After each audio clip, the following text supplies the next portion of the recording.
This film is a mess, but like that beautiful, lovable mess that you ignore all its faults because the good parts of it stand out so much.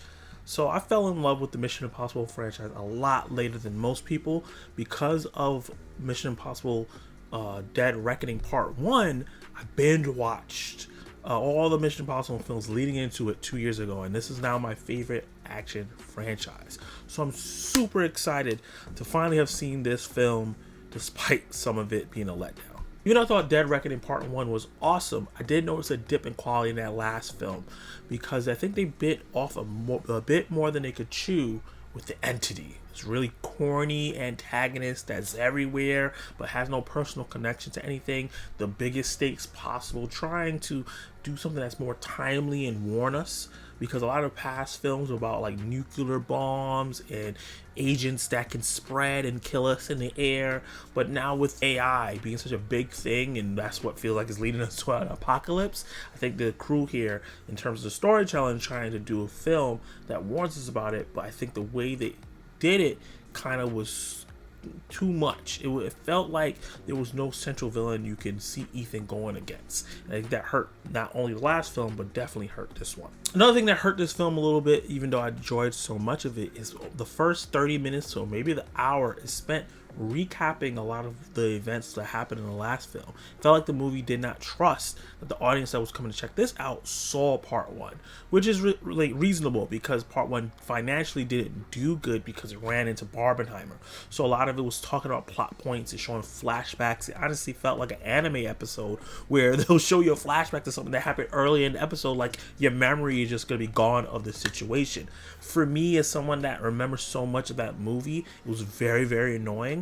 But for someone like my mom, who I brought to go see the movie, she really, really enjoyed the fact that they did recap it because she didn't remember a lot of it. And I think a lot of the general audience who maybe only watch some of these movies one time will like the fact that there was a recap and showcasing things that happened in the past films, so they wouldn't be confused as the movie was going. Another issue I had with the film, I think the film tried to cram in too much into the movie, right? It feels like they spent a lot of time telling us how great Ethan was, which was really weird because I think throughout the franchise it's always been kind of a team effort with him just doing the most dangerous task and being the lead, but there was a lot of like rubbing his shoulders and saying he's the only one, he's the chosen one, which, you know, took away from some of the side character moments that I usually love to see in these movies.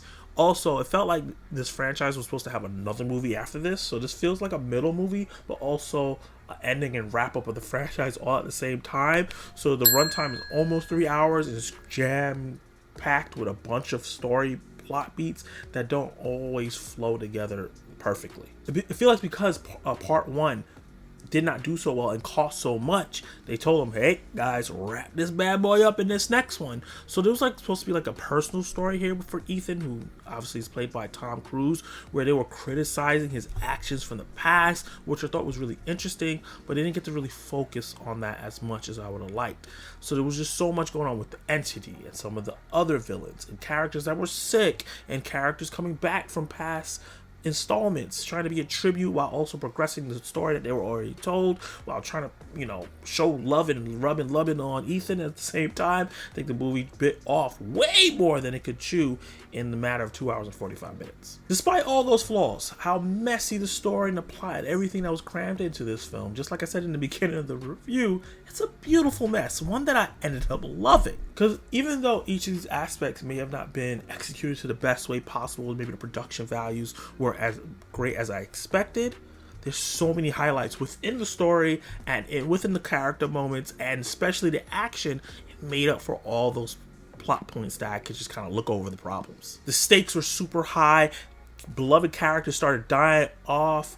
The twists and turns really kept me engaged throughout, especially after that kind of recapping of the plot from the beginning of the movie, when the movie really locks into what this actual movie is about. It really felt really engaging, and I really was interested in where it was going to go and how it all leads. It felt like it was trying to test Ethan Hunt's morality and can he save the world without sacrificing someone. It had me invested emotionally and excited as well for the action fan I am. There are some amazing action sequences in this film. Some of the craziest stunts Tom Cruise has ever done. There's a submarine scene scene that's been teased in the trailer and everything like that. That was so intense and scary and innovative. And then there's a scene that has been teased throughout the marketing where he's like on a plane and hanging from the wing of it.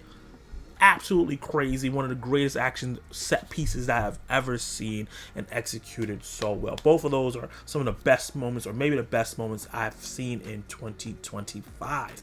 That's what you come for these movies for. Yeah, the stories usually are pretty tight, but you come to see Tom Cruise do some crazy stuff and to overcome some unbelievable odds. That's why it's called Mission Impossible, and they did a great job executing that here. I think those set pieces that we have in this film is worth the price of admission. Going to check this film out on the biggest screen possible. There's a bunch of big films coming up in the next couple of weeks, but I hope people don't forget about Final Reckoning, because this feels like the final hurrah for this franchise, at least in this rendition that we have with these characters, with a lot of them aging into a certain point where I feel like they can't do this anymore.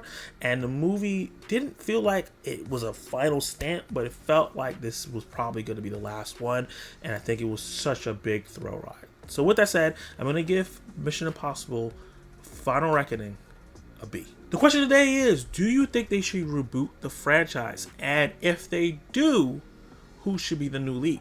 Or should they just do kind of a soft reboot where everything's still here, they put a new character in here that, you know, Tom Cruise can kind of mold? Drop your answers down below and let me know. And you can watch more content right now.